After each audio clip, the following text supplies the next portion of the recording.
Hello. Hello and welcome to those joining us. Just going to wait a few minutes as the participant numbers creep up, and then we'll be starting in a couple of minutes. So welcome to those of you that have just joined.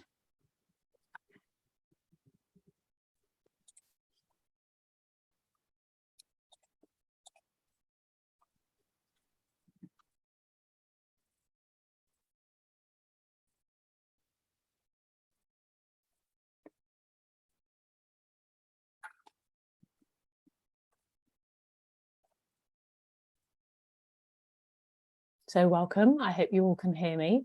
I'm Laura, Director of Programmes at Creative Access, and I'd love to hear where everyone is tuning in from today. So please do say hello in the chat function. Let us know which city you're tuning in from, whether you're an intern, whether you're an alumni, whether you're a student or new to Creative Access. Tell us your role, your company, and please note this information is public to everyone watching today.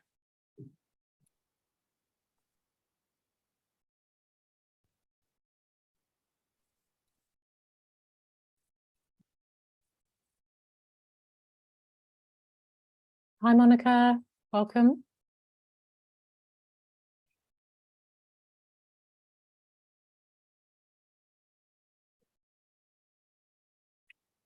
Got a few Londoners with us today. Is anyone tuning in from further afield?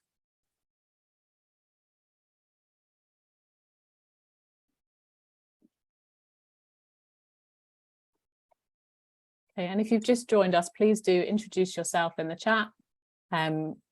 Let us know which city you're tuning in from. Whether you're an intern, alumni, on a mentoring program with us, and so on.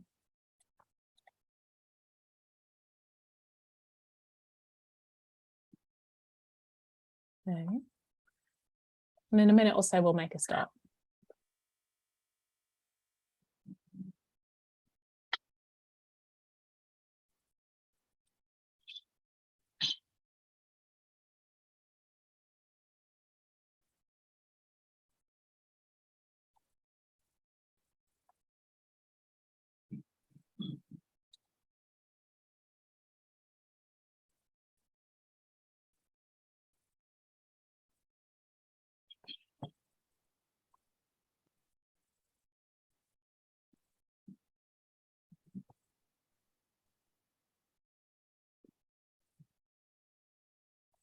Okay, let's make a start. So hello again, I'm Laura, Director of Programmes at Creative Access. Welcome everyone, and a little bit more context on Creative Access. Creative Access enables people from communities underrepresented in the creative industries to access careers and progress and reach leadership. And we run these masterclasses on a monthly basis, so you're most welcome to review all of our past write-ups and recordings on our website. I hope you're all comfortable, and it's such a pleasure to be hosting a masterclass on this important topic. Firstly, thank you, Peter Komolafe, for a financial expert and content creator, for joining us today.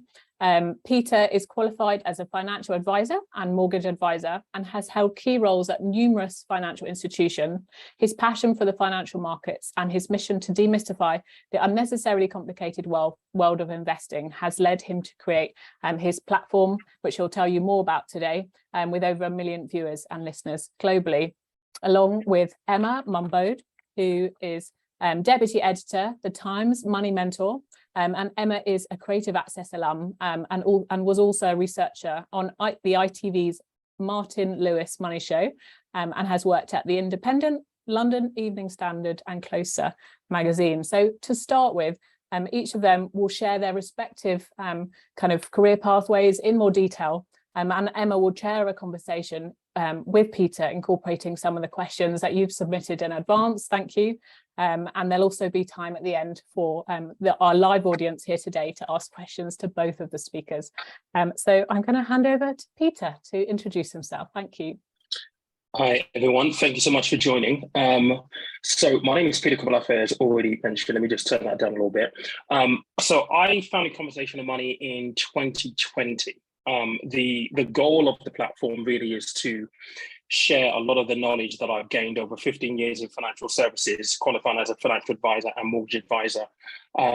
That's the professional side to it. The reason why I do what I do now is through 15 years of learning about money, I consistently ask myself why I didn't know any of this stuff way before when I was in my 20s. So conversation of money really is a byproduct of everything that I've learned that I just want to share with people so that people in their 20s have the ability to make better financial decisions than I did. I've been homeless. I grew up in foster care. I was very, very, very poor with money in the past. My credit score was horrible. I owed a lot of banks a lot of money. I suffered through debt through my 20s, through half of my 30s. And learning the things that I've learned and working with people that I've worked with has taught me huge life lessons. And that's the whole purpose of what I do right now, to share some of that knowledge and impart some of that wisdom to other people. Brilliant. Thanks, Laura and Peter, and thanks for joining everyone. My name is Emma Munbodh. I'm a journalist. I have been for around 10 years and I specialise in personal finance and business, although I've worked on news and investigations too over the years. I started my career as an intern at Money Saving Expert. Most of you will know that brand as Martin Lewis's website and his brand. Since then, I've worked at various publications, as Laura explained, such as the Mail and ITV, and more recently the Daily Mirror, where I edited the money section. In the past month, I've joined the Times, where I work on the Money Mentor desk. The section's relatively new to the paper. It's about empowering people to make better financial decisions for themselves. So we're helping to bridge the financial gender gap and also bridge the gap in financial education, which is why a lot of us are here today. We're talking about money. Well, talking about money in general has never been so important, but right now, with the cost of living crisis and inflation reaching record highs, almost every single one of us will be affected by it in the coming months, if not already. And that sort of brings us to why we're all here tonight. So we're hoping to kind of open that discussion and talk openly about what's going on in the financial world and what tools we can give you to help equip you with the through the current cost of living landscape. So yeah, shall we get started?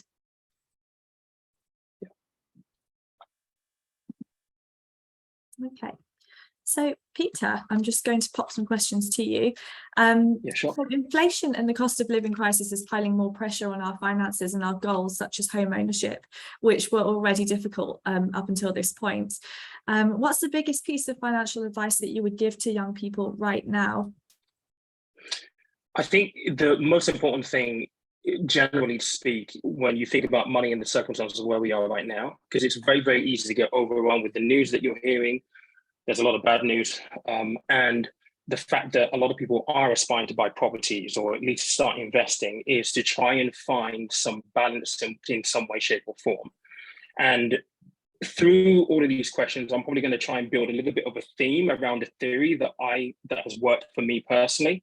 And it's something when I was a financial advisor, we would do this with clients as well.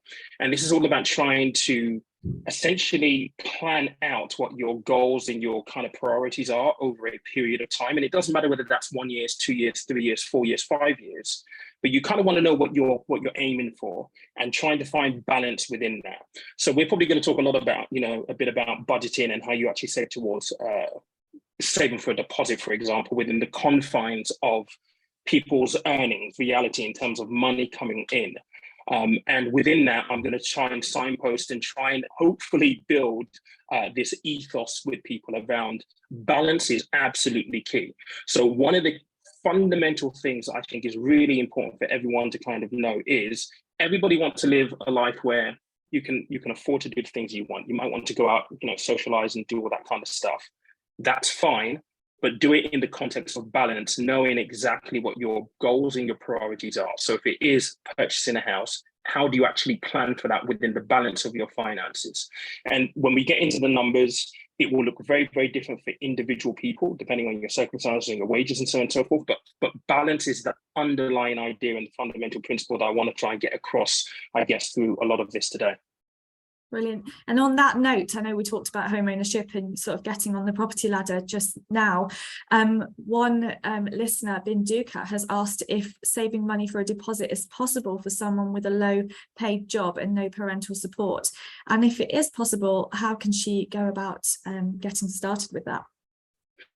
Really good question. So it's not impossible, but it will take a little bit of discipline, and it will take for you to be very, very clear and aware of what the reality is for you. So, for example, for me, I have no family in the UK at all. I've been homeless at the same time, but I now own a property. And one of the things that I guess was kind of really instilled in me through people that sponsored and mentored me was, look, if you're in this situation and you want to achieve a goal, you need to put some parameters around it. So for example, on the home ownership side, because I speak to a lot of people about this, where do you want to buy? There are some fundamental questions we need to know, right? So where do you want to buy? What's the price of this property to start off with? It's very, very hard to aim at something if you don't know what you're aiming at. So let's just say, for example, it's a flat, and let's just say it's going to be, £250,000. You're going to need a 10% deposit roughly. Then you know that you're going to need about £25,000. Then we can actually work backwards. But you need to understand what those parameters are. Now, income does form a big part in terms of how long it's going to take for you to actually get there.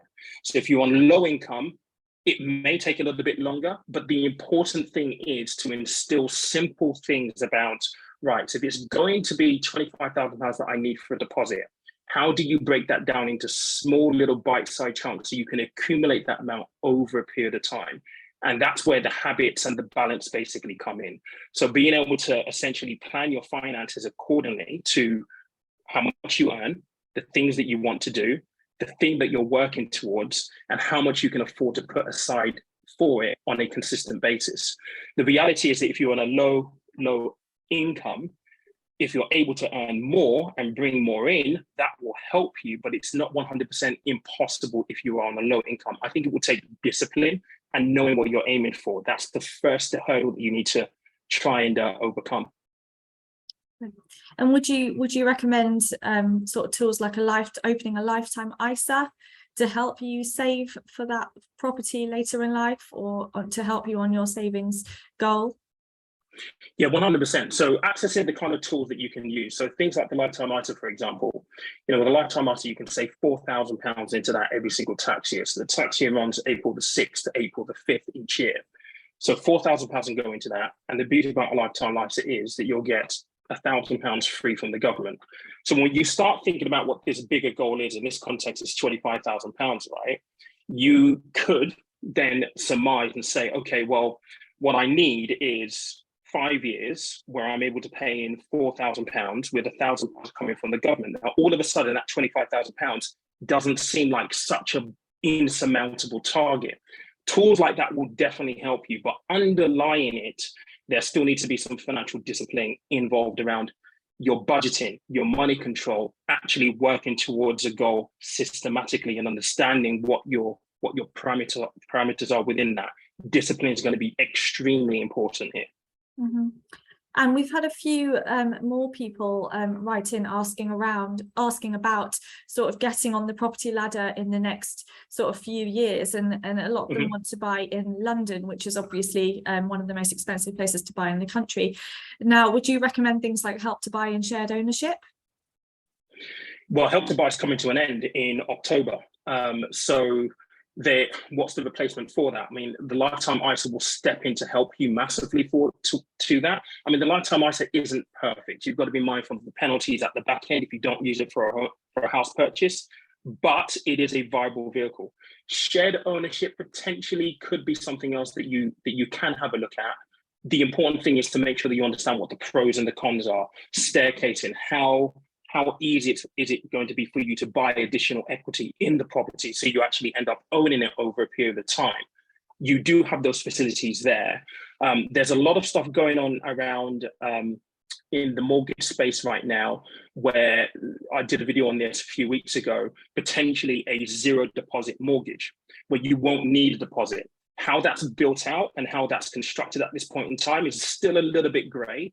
But as those kind of innovations come through in the market, they will add to the list of things that you could potentially access. Now, if you are in a situation where you're looking to buy a house in London, the lifetime ISA will only allow you to buy something up to £450,000. There's calls for that to be increased, obviously. But the important thing is to be aware of what you've got available.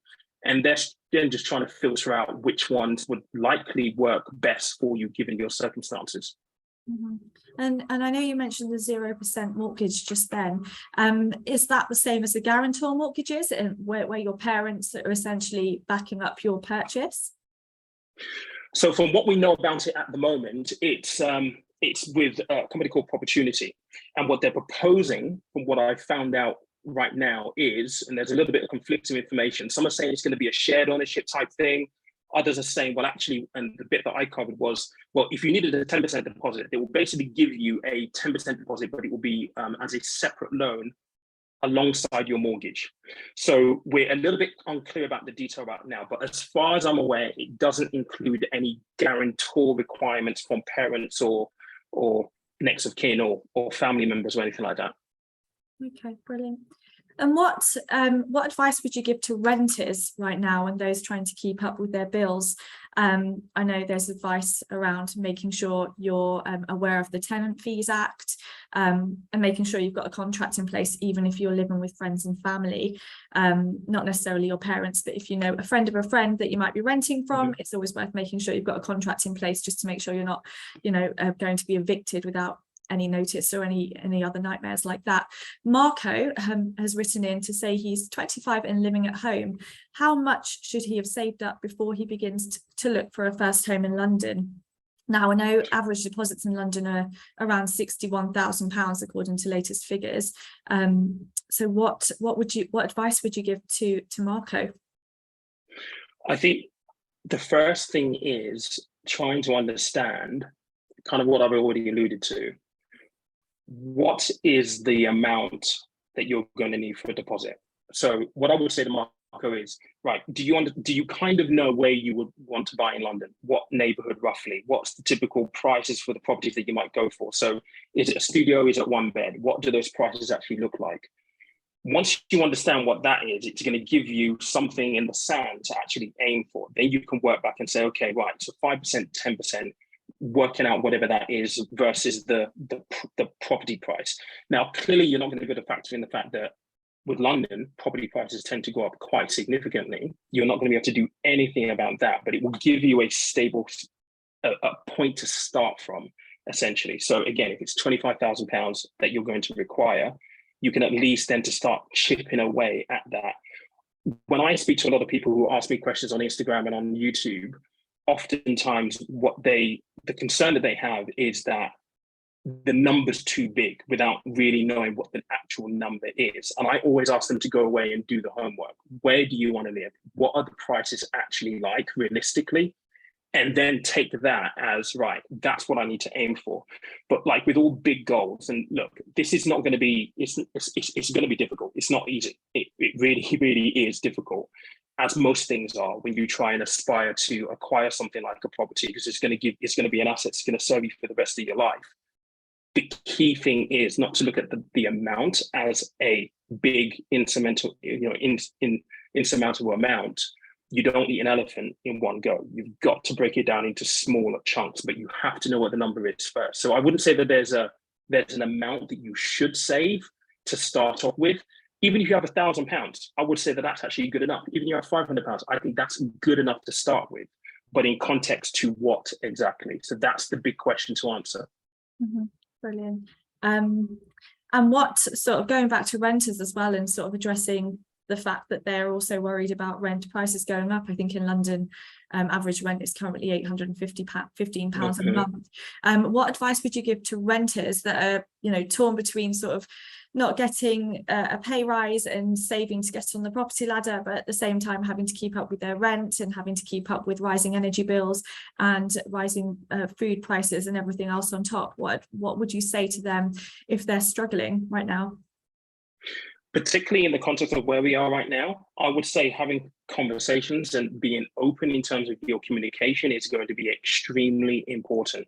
So even if you go back to 2020 in the midst of the pandemic, right, where you had people where they lost their jobs, they couldn't afford to pay rent, or they had to take a pay cut, and they again couldn't afford to pay rent.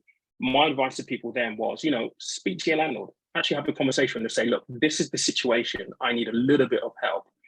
Now we've got the cost of living crisis, energy bills, all that kind of stuff being thrown into this equation. Hopefully, if you're rented, you're paying rent that already includes your energy costs. So council tax, all that kind of stuff is included in that. If you then have a landlord who says, he wants to pass some of that cost over to you, well, hopefully you've got a contract that you can nail yourself into to say that they can't actually do it. But if you are stuck, it's really, really important to have conversations, open communication with people and say, look, this is a situation, I can't afford it. Where is there a middle ground? And especially if you're in a position where your money simply isn't going enough and you do kind of need to have a pay rise, but you're not quite sure how to negotiate it. You have to have conversations. You have to keep the lines of communication open, because if you bury your head in the sand, it's only going to be worse, because it will affect you from a mental health point of view, all that kind of stuff. And nobody wants to have that kind of stress and anxiety. And I know that that's what a lot of people are going through right now. Mm-hmm. And on that £400 energy grant that you just mentioned, are landlords required to pass that on to the tenants if the landlord pays the energy, if the tenants pay the energy bills for that property?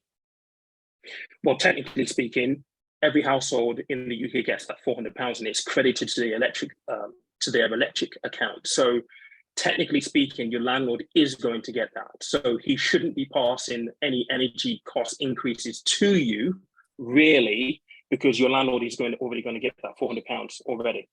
Okay, great. And I would definitely recommend that if you do have a landlord who kind of tries to do that, point out, say, look, you would have got 400 quid to help you towards electric costs and stuff. So, there needs to be some consideration of that. Mm-hmm. And then is your landlord like sort of legally required to take your financial situation into account if you explain to them that you're going through hardship?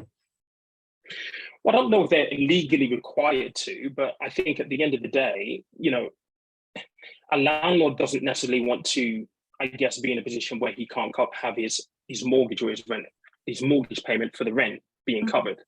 So during the pandemic, I knew someone who really, really struggled with paying their rent because they had to take a massive pay cut during COVID. And the reality was, she had a conversation with the landlord and said, look, I'm really, really struggling. I've had to take a pay cut. Can we reduce rent for a period of time and then I'll catch up with it a bit later on? Mm-hmm. The alternative is, look, I've got to go find something else that's going to be cheaper.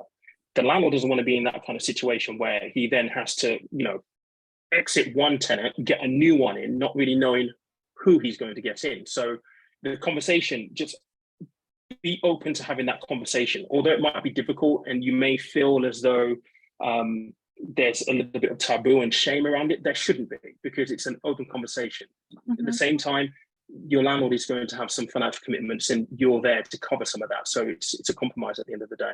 Mm-hmm. It's also in their interest, because they don't want to suddenly not be able to pay their mortgage because you've not told them that you're not paying your rent this month because you're financially struggling. So the sooner you can 100%. pass. And the thing is, and think about it from the landlord's point of view. If you tell him and say, look, I'm struggling, and at least you're preparing them as well. So it becomes mutually beneficial to have those lines of communications open. Mm-hmm. No, I completely agree. And sort of on that note, I suppose, in terms of like the cost of living crisis and people keeping up with their bills, how can you go about asking for a pay rise? There's been so many strikes recently. A lot of people are joining unions, trying to kind of exercise their rights for a fair pay rise in line with inflation, which is, heading for double digits. What can you do to kind of boost your chances of getting a pay rise, or to kind of open the discussion about getting a fair increase if your employer is sort of avoiding the subject? Yeah, I think I'm doing a lot of work with companies at the moment, and this is something that they are acutely aware of, the fact that employees are struggling to make ends meet. The way I would approach asking for a pay rise is, you just can't say, look, I need a pay rise. It would work better if the way you approach it is to have some evidence based on the impact in your kind of value, what you're bringing to the table within the business or within whatever it is that you're doing. Asking the question and saying, look, this is what I've done over the last few months or within this period of time. This is why I feel that I'm adding value. I want to continue. I love it here, but I'm really, really struggling. I'm struggling with this, I'm struggling with that. And it will be great for you if you're able to actually itemize and say, look, for example, if it is, transportation that is costing you the most, say, look, I'm really, really struggling to cover this now because fuel costs are up, for example. Be able to back up those numbers. If you do it from that point of view, you've got to think about it from an employer's point of view. They want to retain the best people. So if you're able to demonstrate value, what you're bringing to the table, how you're making the business, I guess, profitable, really, because that's what it's all about, you've got a better chance at trying to have that conversation and start negotiating from there. I think it's important to go into it with an open mind, though, because you may ask for one thing, but what you end up with may be very, very different. So be pragmatic with it as well.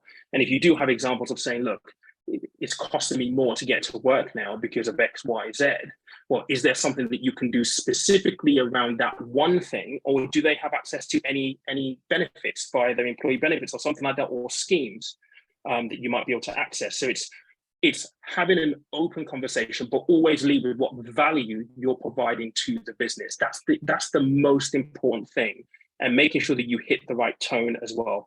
A lot, in my experience, asking for a pay rise is all about the relationship you have with your employer or your next in line. So if you've got a great relationship, that's always going to be a winner, because you can approach the subject on a good footing already. If you haven't, and maybe this is just a lesson generally, relationships at work are extremely important. So open lines of communication, but lead with value and your value more than anything else. Mm-hmm. So basically, make sure you're going in with your facts, your figures, your evidence, your business case for a pay rise, your circumstances, and also be aware that you might have to negotiate, because it's unlikely that they're going to give you a 9% increase. 100%. But obviously be open to the fact that they might be able to meet you halfway, or they might be able to offer you some other benefits or schemes that can kind of take the pressure off if you're really, really, really struggling right now. Okay, that's brilliant. And what about if you're an intern or you're on work experience and you're not sort of getting paid at all? How can you approach that subject? Because even transport costs are going up right now. And while it's brilliant, and we know that while it's brilliant to be able to get work experience and to be able to kind of get that on your CV to get your foot through the door, it's no secret that a lot of people will have to use their overdrafts, or will have to borrow money from friends and family to get to work, to pay for lunch while they're at work. And it's not always easy. And with the cost of living crisis, it's only just going to get worse in the next couple of months. So what can you sort of do? How can you kind of create that discussion if you're in the middle of work experience or an internship that's completely unpaid? I think it should be exactly the same approach, really, and just say, look, I'm great that I'm here. I'm really enjoying it here. I love the business, all that kind of stuff. However, travel, for example, is really expensive for me at the moment. Is there anything that you can do to help me? And again, you're going to need a little bit of relationship there, or at least confidence to have that conversation openly. Most companies are aware that interns or employees are struggling. It's no secret to them, so they're fully aware of it. And a lot of them are already prepared to offer help. But as with everything, if you don't ask, you don't get. But being able to go in with, again, the facts and figures, I did this last week. If you've had any kind of positive feedback as an intern, that's the stuff that I'll be taking with me. Say, look, I really want to have a conversation. I love it here, really enjoying the work that I'm doing. I've got some really great feedback over this project or that I've worked on. I was wondering if you can help me out with this, and broach it like that with some evidence, kind of positive stuff to demonstrate your value at the end of the day. Mm-hmm. And we've had a few people kind of messaging around this sort of pay rise topic, and like sort of what their options are if a pay rise is just simply not possible. So how can you, I know you've got a lot of experience in this, Peter, but how can you sort of earn more money or boost your income if you can't get a pay rise from your employer? What can you do? Like side hustles, what other projects can you take on to kind of get started and to kind of build a second stream of income? Okay, so let's just talk, before we get onto the side hustle piece, because I do have quite a bit to talk about on that. If you're in a business and the pay rise isn't possible, I think it's really important to be aware of what the workplace is actually like right now. And depending on what you do, what your sector's like, there is a lot of competition, well, for some of the jobs, and in some sectors not. It's worthwhile understanding what the job market is for what you basically do. And if you can't get a pay rise where you essentially are, then it might be worthwhile just polishing up your CV and seeing what other opportunities are out there. The reality is, even in corporate land, a lot of the time, the easiest way to get a pay rise or to at least get a bump up in your salary is by moving to another company for a similar role, but being negotiated up. It works better if you're approached, but oftentimes for people who get really good pay rises over a very short period of time, it's because they move jobs. So be aware of your job role within your sector and what the job market actually looks like. Side hustles are a really good way to generate additional income. And there are so many things that you can do out there. I mean, people talk about Amazon FBA, flipping clothes, flipping things on eBay, there's selling clothes on Vinted. There's a ton of stuff you can do. A lot of them will take a little bit of time to develop. So if you do want to do it, start soon, start faster, quicker than just leaving it for like a month or so. It may take a little bit of time to come to fruition. However, this is the one thing that I believe. So I've got about 7 to 8 income streams tied to the one thing that I do. If you're going to try and start a side hustle, if you can, try and get it to tie into something that you are naturally drawn to or you naturally enjoy. It will relieve you of feeling as though you've left your day job and then you're going on to something else, and then it becomes a distraction from your day job, vice versa. That's really, really hard to do, I know. But if you can, it will make the transition a whole lot more enjoyable, and it won't be as stressful as it won't feel as though you've got 2 or 3 jobs that you're doing. It will just feel like you've got your main job and this side hustle is something that you already enjoy and you're able to make money off. But there are tons of things that you can actually do. Social media is such that, they will tell you that it's very, very simple, but oftentimes it's not. So please just be aware of that. I suppose that answers Paula's question, which was, have you got any advice of finding time to do side hustles when you're trying to sort of balance your day-to-day job? So I suppose the main takeaway there is to make sure you're finding something that you enjoy and something that you can that's almost like a hobby in your spare time. So it's almost like a double win. Is that right? Yeah. So, I mean, if you've got a particular skill that you really, really enjoy. So, for example, if you're really, really good and you enjoy writing, you could literally go on to Fiverr right now or Upskill and put yourself on as a copywriter, right? If you enjoy taking photos or you enjoy videography or you enjoy flying a drone, those are very, very simple things that you get into because you've got an innate attraction to them. Those things are easier to sustain. They won't feel like work, but you're making money from them and it will become a little bit more enjoyable and more rewarding. So if you can, try and prioritize something like that first. Ask yourself, what do I enjoy? What are the things that I'm innately good at? And see if you can develop something along those lines. Right, brilliant.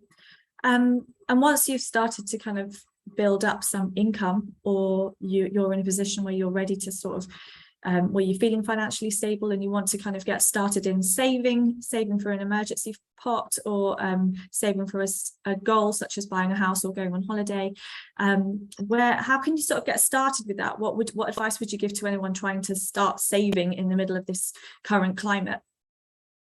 Yeah, so this is where I might actually just draw a diagram for everyone, okay? So just to illustrate what I'm about to talk about, because this is really, really important. And if I'm completely honest, if I look out over my journey, I struggled with debt for a very, very long time. And it wasn't until I started to do this that I kind of got my head around how money actually works from a personal finance point of view. So hopefully everyone can see this. So the way I normally do this is I explain, if you're trying to structure your finances towards anything, buying a house, whatever that might be, going on holiday, whatever it is, it's really important to think of your income. So if I just do this as your income, let's just say you're getting £1,000 every single month, okay? What I want you to do is think about how you actually divide this up. So I'm going to draw 3 pots, and this is the minimum that I've started to work to, and this has worked miracles for me. So this pot here is going to be all about your basics, right? So this is going to be your rent, your electric, whatever it is that you've got to pay for. All of your committed expenditure comes from this pot. So you've got 2 pots left. This one will be a discretionary. So this will be, right, You might want to go out with your friends and socialize, all that kind of stuff, holidays, anything that you enjoy doing. Gym could fit within this bucket right here. You allocate a certain amount of money to this. Now you're now going to have a third pot. So depending on where you live, it will look very, very different. I'm going to make generic numbers up here. So let's just say within your basic pot, let's just say that's £700 per month, okay? Then you think about, okay, right, so my discretionary stuff, how much do I want to spend on the things that I actually want to do, that I enjoy? Let's just say it's £250, okay? So this pot right here is your excess. So this is your excess money, 50 quid is left here. This can go towards your goal. So that could be house deposit, whatever it is, but try and think of it in threes. Your basics right here, your discretionary, all the stuff you enjoy doing. This pot is for the future. This is a basic structure. And if anything at all, one of the things that I did that really, really, really helped me was within this, try and make sure that you adhere to almost a percentage, right? So if you read books like Richest Man in Babylon, he talks a lot about the 10% rule, right? If you save 10% of what you earn, you're likely to be the richest man in Babylon. Taking that percentage idea, I don't care if it's 5%, 2%, 1%, 10%, 20%, try and keep to a percentage, okay? So in this example, this works out what, 5%. If you can do that consistently every single month consistently, when you're earning more money, that 5% becomes more. So it's all about fundamental habits and thinking in threes. Your basic, your discretionary, your extra pot for goals, for future, for house deposit, whatever that is, with a percentage attached to it. Because as you earn more money, that percentage is going to get bigger as well. Right. That chart is obviously absolutely brilliant. I think like the saving, like breaking down your savings into three parts is obviously sounds like a really, really good place to start. But it's no secret that we all kind of struggle to get started in the first place. Are there any tools out there that can help us, like roundup challenges? Quite a few of you asked whether there are any easy ways to kickstart the savings habit and things that you can kind of download onto your phones, or charts that you can, budgeting charts that you can download to kind of help you get started and to sort of keep you on track while you build that momentum and get into that habit. Yeah. Are there any out there that you'd recommend? Yeah, so if you're using the likes of Moneybox, for example, if you're banking with Starling, I think Monzo do this as well. They have the roundup feature. So it means that when you go and pay for something on your card, and let's say it's £9.50, that 50p will be rounded up into a savings pot. Those things are absolutely gold. I recommended this to one of my friends who was just really bad with money. And within a short period of time, you'll be amazed. 50p, 10p, 20p, a pound here and there, over a 3-month period, all of a sudden you've got £100, £200 there without even knowing it. And this is money that you won't even miss, you won't even know is even there. So use things like that automatically. The other way you could do it, if you are using cash, and a lot of people don't use cash anymore, is any change that you get, put it in a jar and just forget it. So if you break a £10 note and you've got £2 worth of change, put it in a jar. Over a period of time, you'll be amazed at how much that actually adds up to. I've got a friend who does that all the time, and that's what pays for his yearly holiday, because he knows it's going to end up to be something like 700, 800 quid by the end of the year. And that will work very, very well. But if you're using most of the banks will do this now, see if they've got a roundup feature. It's so easy. You just turn it on and it's done automatically.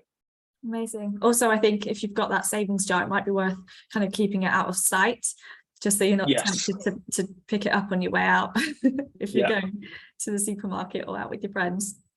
I know Monzo also, and I think a few banks these days have a sort of notification feature where they'll actually notify you every time you spend money. And so you know, it's so easy these days to lose track of your spending with contactless spending. So you're literally just tapping everywhere you go, and it's you forget that you spent £5 this morning and £7 at lunch and £2 on a bottle of water. But I know these notifications will literally alert you as soon as you spend the money, and it will tell you that you've just spent £6 in Tesco, and then you've just spent £7 in Pret or whatever it might be. And so it's a constant reminder that you're eating into your budget. And so it obviously makes you think twice, because you don't want those notifications coming up reminding you that you've spent an absolute fortune on food today when you've got a full food shop, when you've done a full weekly food shop at home. I mean, taking that even further, if you're using apps like Emma or Money Hub, so with Money Hub, for example, you can actually set yourself a spending goal. So you can set yourself, so you can connect all of your accounts in, and you can set yourself a spending goal for the week and it will alert you. So there's lots and lots of apps out there that can help you. And if you're trying to budget and streamline properly, the best thing you can do is set yourself up. And I think Monzo also do this, but they build a report of all of your spending. And if you really want to shock yourself to really understand where your money is going, have a look at one of those reports. Because sometimes I remember, this is a few years back, I did this exercise with an app, and the amount of money that I was spending on takeaways and just having fun eating out was absolutely mind-blowing.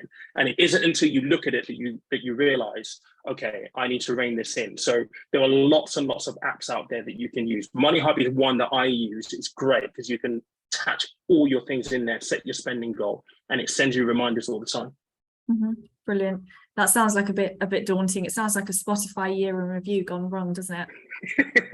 Yeah. But it's definitely a wake-up call if you're not aware of where your money is going, or you think your sort of money is disappearing and you can't kind of pinpoint why you're unable to save. It's definitely worth having a look and just seeing where you might be going wrong or where you might be overspending.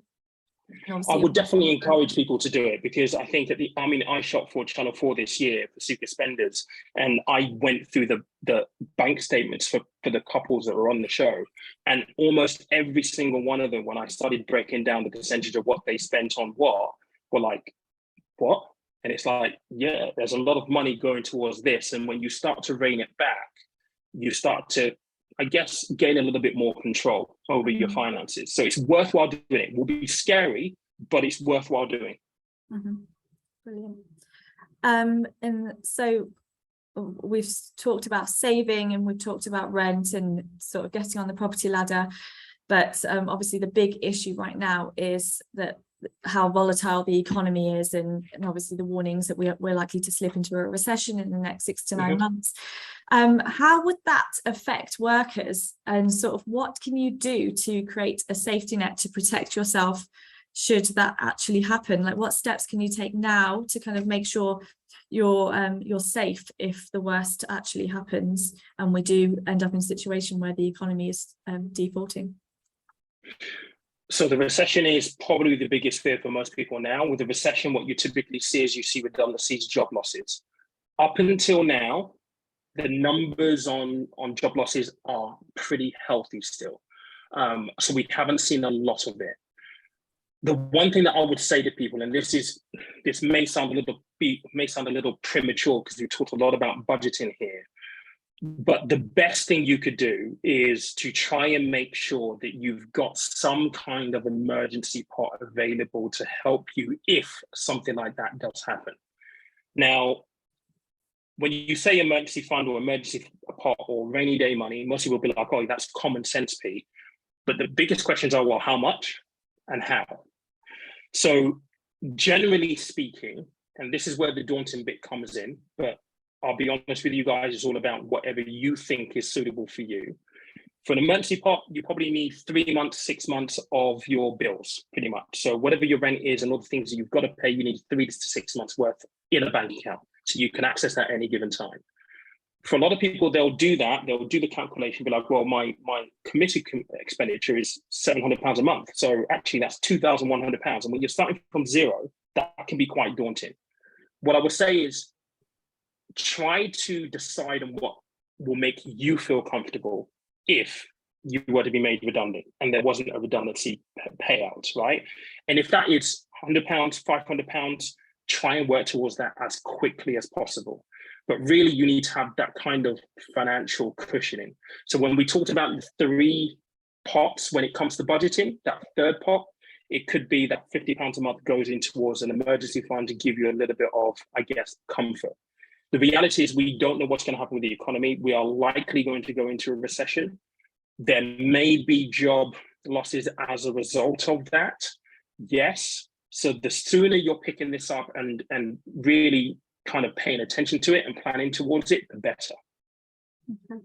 Would you recommend using, I know you've talked about creating a safety net in the form of a rainy day fund or an emergency pot, but there is some advice out there on using your savings to pay off debt, because the Bank of England has obviously put interest rates up, and when interest rates go up, the amount of interest you pay on your debt goes up. So would you suggest kind of splitting that emergency pot and using as much as you can to pay off debt, just to kind of take that pressure off yourself? Or would you suggest keeping your savings safe in case you need it should something suddenly go wrong? That's a good question. It depends on the circumstances. So one of the biggest questions that I get from people when we talk about emergency funds is, well, okay, I've got debt, so how do I pay off debt and do that at the same time? I'll make available a PDF that I draw up, which has 4 different approaches, the pros and cons to each of them. So if you've got debt, it really depends on the kind of debt that you have. If you've got really high interest debt, like credit cards or overdrafts, for example. I mean, overdrafts are notoriously hard to get out of because, and I spent years in an overdraft, it's depressing. It really, really is. It caused me all kinds of anxieties. With overdrafts, you can't reduce it every single month. You've got to have a lump sum to pay it all off. So it's really important to plan towards that. If it's things like credit cards and you're on a high interest rate, God forbid you're on something like a Capital One or a Vanquish or something like that, then it will be worthwhile trying to understand across all of your debt, which debt is costing you the most in interest, and taking the approach from there. But you can do both at the same time. It doesn't have to be an either or. It's whatever makes you feel more comfortable and helps you sleep best at night, really. Okay. And sort of on that similar note, Tanel has asked what your advice is for dealing with inflation and not becoming overwhelmed and upset by the cost of living crisis while still trying to progress in your career. So essentially just not letting it get the better of you. Have you got any coping tips for people that might be feeling really overwhelmed right now or might feel overwhelmed in the next few months? Yeah, no, it's really, really difficult. I mean, I did a video this afternoon on, energy costs, and I've got one of my therapists who does a little bit of work with me. She's looking at £383 a month on gas and electric right now. These are big numbers, and her worry is, I don't know how I'm going to cope because it means I'm going to have to use credit cards and overdrafts to give me that cushion, and she's worried about going into debt. Look, pay attention to the numbers because you have to. You need to be informed. But ironically, sitting down with your finances and being as proactive as possible around, okay, look, this is what I've got coming in, this is what I've got going out, and then being really, really honest and cutting the things that you don't need. If there's any bit extra that you think, actually, I don't really, really need that, or that could go if it needs to, understanding what those things are is really, really important right now because you can't control inflation. You can't control energy prices going up, but what you can control is where your money is going based on what you're earning right now. What you can control is, right, could I develop a new income stream? I did a video a couple of weeks ago. I ran an exercise. It's called the Circle of Influences. It's on YouTube right now. Run that. It's really, really cool. Talk about the things. If it is a case of you need to earn more money, okay, well, what are the things you can actually do? Prioritize 3 or 4 things. Get really, really practical. Be very, very pragmatic. But you need to have a really, really good grasp on what you've got coming in and going out now to give yourself the comfort so that in your mind, right, okay, I've got a little bit of fat here. I could cut if I needed to. And that will dictate what you do and how you take action, how you approach things. Okay. That's really brilliant advice, but the reality is that so many people are also struggling already. Money is not an easy subject to talk about, as we all know, and it's the reason why so many of us bury our heads in the sand when it comes to facing our financial problems and doing these charts and filling in budgeting spreadsheets. What can you do to kind of make that conversation easier? How can you approach this subject with friends and family and loved ones, or even like banks and charities if you're struggling? How can you kind of how do you go about kind of having that conversation if you're feeling like it's too personal, or you're really, really anxious and nervous about it and overwhelmed? I think first and foremost, I think it's really, really important to try and disconnect any self-awareness of I should know this, or I should be in a better position than this, and feeling a sense of shame. with it, because the reality is you're probably not supposed to know any better than what you already know if you weren't taught something, right? Because we don't get taught about money management in school to any great degree. So we are where we are. And actually, the reality is a lot of people are in exactly the same position as you. So it's not just you, it's everybody. So don't associate any shame with that conversation. But what I think really, really helps well when you're trying to have a conversation about money, and the reason why I called my platform Conversation of Money is because I want people to know we're having a conversation about money and it's okay. It's cool. There's nothing wrong with it. It's to try and attach some kind of aspiration to it, right? So my slogan is money is a tool, life is for living. No matter what you want to do in life, there's going to be a monetary element to it. So if you are struggling with the cost of living right now and you need a little bit of help, frame it in the right way. Frame it against, okay, look, if in a year's time, I want to buy a property, what are the things I need to do now to address that? It's getting a little bit of help with this instance because it's a little bit of a hurdle that I need to get through.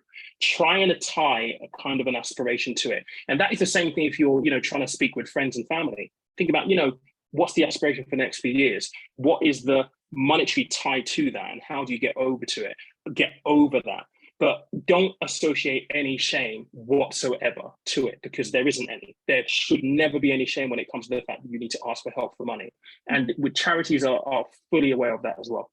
And I suppose it's also remembering that you're not alone now more so than ever. Like, everyone is going through it, everyone's feeling the pinch, and there's, it's going to be a conversation that banks and charities and your friends are all going to be very aware of. So you're not going to be the first person that's approaching it. So it's about kind of opening that discussion and removing the stigma, I suppose, is exactly what you said, and kind of just facing it and talking about it. And the more we talk about it, the more normal it will be, I suppose.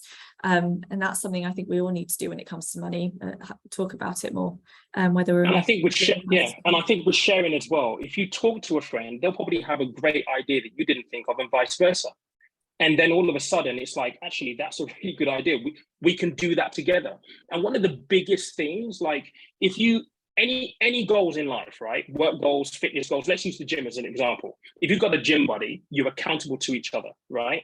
So you egg each other on, you push each other on. The same thing should apply here. If you've got a friend where you're both struggling with X problem and it's to do with the cost of living or just general budgeting or getting on the poverty ladder, form a partnership, have an accountability buddy where you say, actually, let's talk about this on a regular basis, see what we can do about it, come up with a plan, hold yourselves accountable. You'll both move forward a lot quicker together than if you just kind of sat in it on your own, put your head in the sand and thought, I'll touch this in 2-3 months' time.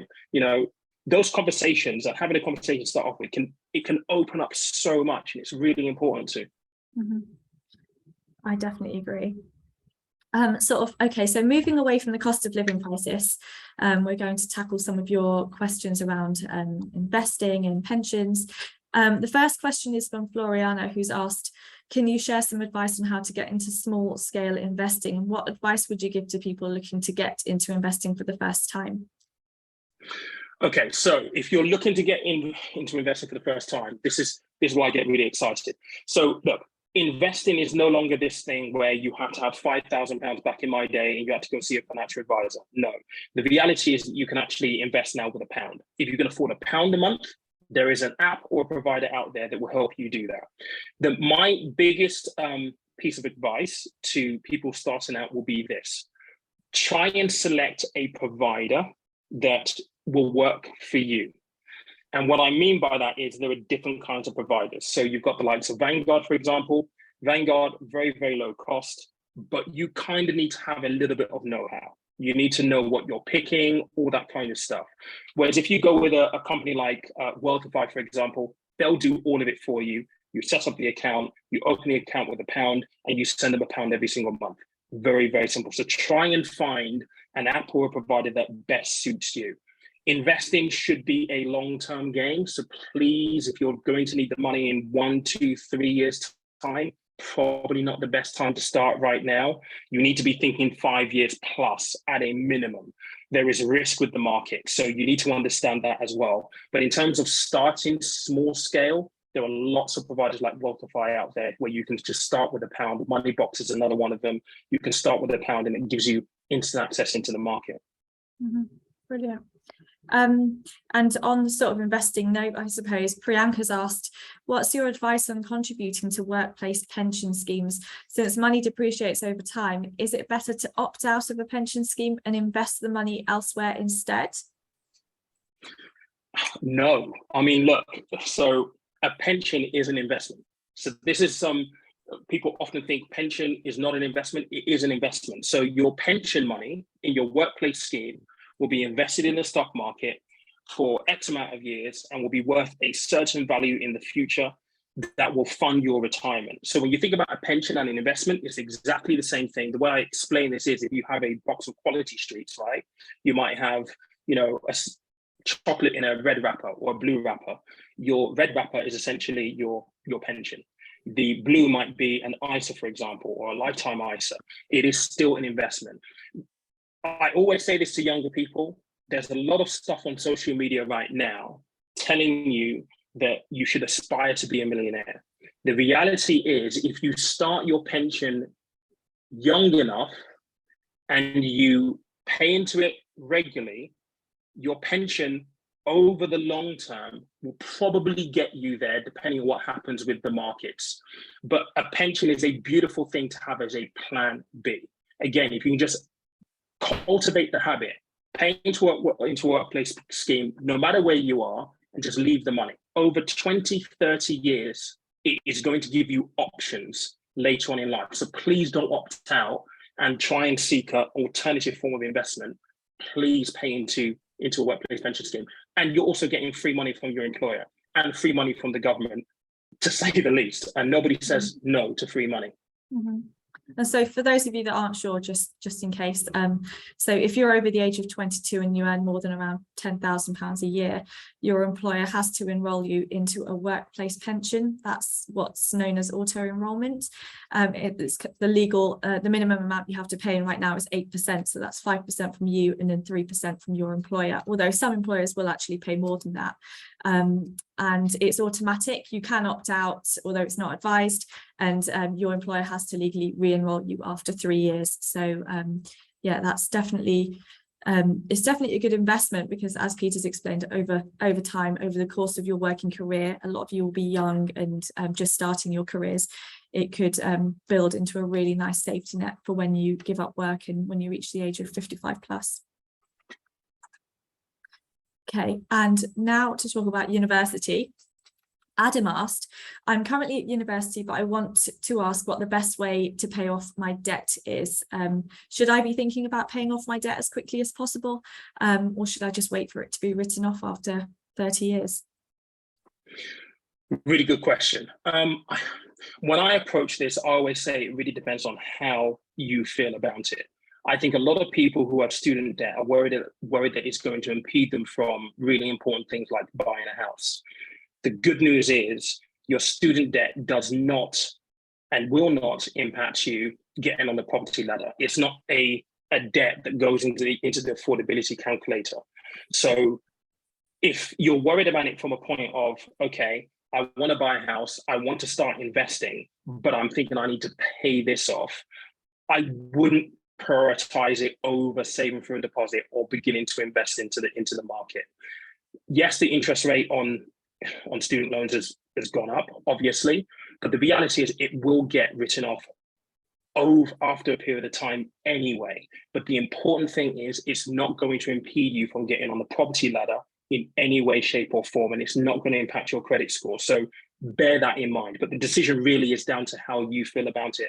I know people who just couldn't bear the fact that they had that kind of money and the money owed, and they just said, you know what, I'm just going to pay it because it helped them sleep better at night. So it really depends. Okay, brilliant. So I'm going to hand over to Laura now, who's going to ask some questions from you guys. Fire away.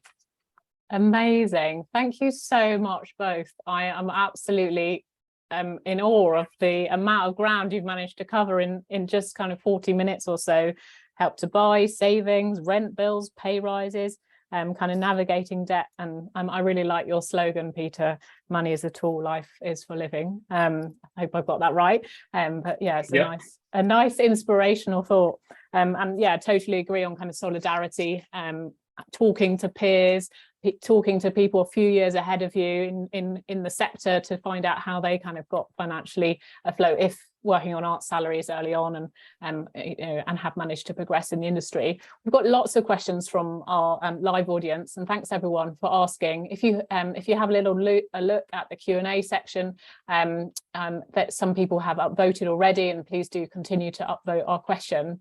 So our first question to both speakers, and just let me know who's happy to go first. Here we go. For those who haven't yet got a credit card, what advice would you give to those applying for a first-time card? Any things to look out or avoid? I guess there's so many things that banks have on offer. So what things should people look out for?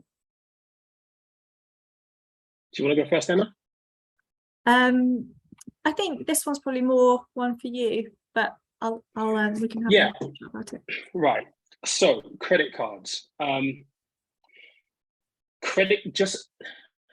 I'm reticent in answering this because I have had a terrible time with credit cards when I was in my 20s for years and years and years and years and years.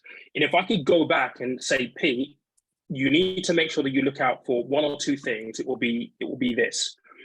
First and foremost, just try and get a sense of what you're going to use the credit card for. This is what I did. I thought it was free money, and it's not. And back in the day, even though I used to open student credit cards for people, the bank at the time said, just tell them to make the minimum payment. That is the worst thing you could do, because all you're doing is you're paying the interest, never addressing the capital amount, and it becomes a massive, massive weight on you.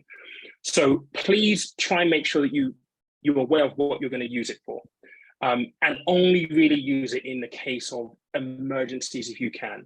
You need to pay attention to the percentage rate on the card. If it's really, really high, your monthly payments are going to be higher. So can you actually afford it? Very, very, very, very important. Credit, for most people who don't have a decent credit score, who are trying to build their credit, and this is really important if you're trying to get on the property ladder, building towards buying a house, right? You're probably going to need a credit card to get you started. So please just be open in terms of, right, habits are crucial. If you spend £50 on it, pay it off. The best practice that I found is spend 10 quid, pay it off every single month. That's going to build your credit score faster than if you spend £1,000, maxed it out, then made the minimum payments. That's going to hurt you. So please pay attention to the interest rate, obviously, really, really important. Make sure you can afford it, but try and map out how you're going to use it. The reality is if you don't need it, don't get it. If it's going to be there as a source of emergency fund, a lot of people do use one as a source of emergency fund, you need to have a contingency plan on how you're going to pay this thing back. Trust me, having one of those things around your neck for 5-10 years is horrible. In conjunction with an overdraft, it's not even worth the mental stress that you're going to go through. So please just learn from my mistake. If you're going to get one, understand what the interest rate is, use a small amount, pay it off every single month, and don't overextend yourself. I agree with Peter. I would say the first question to ask yourself there is sort of, what do you want a credit card or a loan for, and weigh up whether you actually need it, and whether whether the money that you're taking out is actually where that money is going to be spent, and whether you definitely need whatever it might be. Some people might be buying a house and they might want a 0% interest card so they can help buy furniture. And in those cases, it's worth looking at things like loyalty points and rewards. There are rewards cards out there and cashback. But at the same time, you've kind of got to factor in things like charges, so annual fees that you might be subjected to. And also, like Peter said, the annual percentage rate, which is the headline rate, which is what you'll be paying back on top of what you've borrowed. So just make sure you're very, very aware of that. And you can actually repay that back when it comes to paying it all back, because like we said, a lot of the banks will say, a lot of the credit card providers as well will say, try and pay off the minimum repayment each month, but ultimately you need to pay the whole balance off. So you need to make sure that's going to be possible based on your income and your outgoings. Thanks both. Yeah, really good to know the kind of finer details of a credit card and kind of use that to your advantage. And we've got a great question here, which I'm sure both of you have advice on. Tamana asks, where can I go to educate myself about finance for free? Whether it's a website, online workshops, highly recommended books for beginners in financial literacy. So over to you both. Well, I'd recommend Times Money Mentor just because that's where I work, but our role is to kind of empower people on their finances, and we kind of cover all sort of bases and generations. So it's not necessarily people that have got a lot of money to spend, but it's also people that are kind of just getting started in investing, or people that are trying to kind of get their heads around the basics straight out of university and trying to work out whether they need a loan, work out how they can start saving for a deposit or getting on the property ladder. It's also worth following Martin Lewis. He's brilliant at kind of financial advice. Just following him on Twitter, listening to his Radio 4 show, or the Martin Lewis Money Show on ITV, all brilliant things to keep on top of, because he's constantly talking about resources and tools that you can use to kind of build on your knowledge. And he also ties that into what's happening right now in the climate, so it kind of keeps you equipped with all the guidance that you need right in this present moment. But then there's also Peter will be able to explain, but he's also got plenty of tools and projects that he's worked on that can kind of help you navigate the world of money in a sort of world where we don't really have financial education on the curriculum. Yeah, I mean, I would definitely add to that in terms of, look, if you want to read a book, and I know there's a question on there, what Babylon book is that called? It's called The Richest Man in Babylon. Read some books. Richest Man in Babylon is a really good one. Rich Dad, Poor Dad is another really, really good one. On my channel on YouTube, I talk a lot about investing and mortgages and all that kind of stuff. You can obviously follow me there. I've got my weekly podcasts every Monday, 6 a.m. I've got a new episode coming out. Obviously, social media is a thing. You can pick up a load of stuff on social media. Please just be careful. There are a lot of charlatans out there. I had a bit of a rant on this week's episode. Please be careful. You need to be able to discern this kind of stuff, and it can be difficult to do, but keep your wits about you. But everything that Emma's just said there, are reputable places that you can actually go to. So yeah. Thank you both. We've got another question here, just kind of around ISAs. So Theo asks, are there good alternatives to savings accounts now that interest rates are so low, premium bonds or ISAs, or do you think that's quite risky? What would be your advice on that? Do you want to start, Peter? It depends on what kind of ISA you're going for. So you've got cash ISAs. Cash ISAs are bank accounts, essentially. So the interest rates on those won't be that great, unfortunately, because interest rates are still pretty low in comparison to inflation. You also have obviously things like premium bonds. So premium bonds is not necessarily an interest rate, but you get entered into a monthly draw, so you can actually win £25 here, a little bit more there, here and there, depending on how much you have in there. So those are good alternatives. I think it's really important in this conversation, though, to distinguish between cash ISAs and stocks and shares ISAs, because a lot of people will say you should put your money into an ISA, but what they really mean is put it into a stocks and shares ISA, which is invested in the market, which means that when you're putting 500 quid in, it could potentially turn into 400 quid tomorrow because the markets have a little bit of a wobble. So if we're thinking in the cash context of stuff that you're going to be able to get access to relatively quickly that is not invested in the markets, you could potentially go for notice accounts, you could go for fixed term accounts. But again, just note that those options won't necessarily beat inflation as it being so high right now. A lot of people are just going towards premium bonds now because it's a nice place to start and it's tax-free, more importantly. I think it's also worth adding that there's the personal savings allowance, which basically means you can, if you're a basic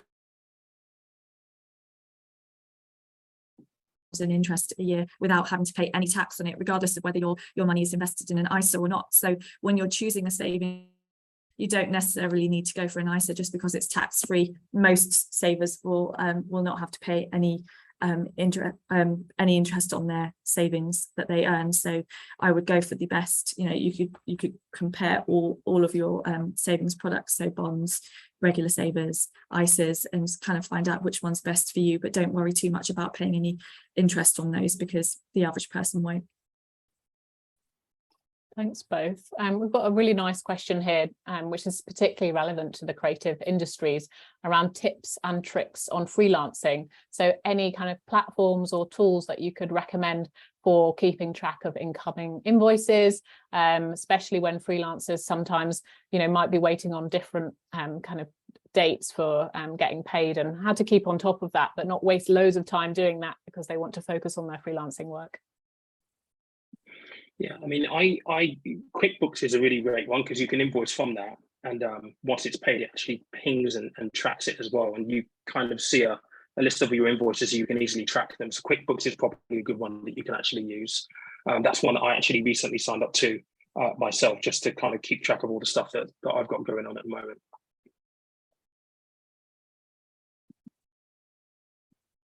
Emma, do you know of any kind of platforms, or would you have general advice to somebody who's a freelancer in terms of getting paid? Yeah, no, I would say obviously using an invoice, like download an invoice from online. So make sure you've got a form in place there that you can obviously send off to them to kind of keep track of your spending. And then, like Peter said, using accounting software and tools to kind of keep track of it. You can also download spreadsheets on Excel, which help you create a log of where you are with the money that's coming in, and obviously that helps you track what payments are overdue and what ones have come in. And yeah, those are the tips I would probably give to anyone trying to kind of keep track of it, I suppose, and log it. Thanks both. So I know we've covered some advice around pensions and kind of investing in stocks and shares. So I'm actually going to talk about kind of first-time buyers here. Do you know any recommended areas or kind of access routes for first-time buyers? I'm familiar with Pocket Living in London, which offers a 20% discount for first-time buyers in their own borough. But do you know of other initiatives, and do you have advice on kind of saving up for your first house? Mm-hmm. Well, there's shared ownership, which we've briefly talked about. So that basically means that you buy a small share of a property. It starts at around 10%. And then you can buy more as you go along in the form of staircasing. But you do have to be really careful about that, because at the same time, you're obviously paying rents, and then you're paying maintenance fees if it's in a flat. So you've got to be aware of the fact that you're likely to have 2 or 3 outgoings every single month on top of your regular bills. But that's one way of getting on the property ladder in an area on an income where you just can't afford to outright get a mortgage and buy a property outright in a typical way. But like I said, you've got to kind of be really, really careful about how you go about that.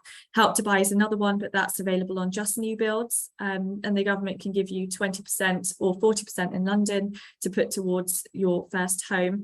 And then the rest of that money is basically an accumulation of your deposit and a typical mortgage from a bank. After about 5 years, the government then starts charging interest on what you've borrowed from them. So bear in mind that a lot of buyers that use the Help to Buy scheme will probably sell up after about 5 years, and then take what they've gained from that and any profits they've made, pay the government back, and then go and buy outright. So it kind of gives them that that step on the ladder to kind of that on their way to complete home ownership further down the line.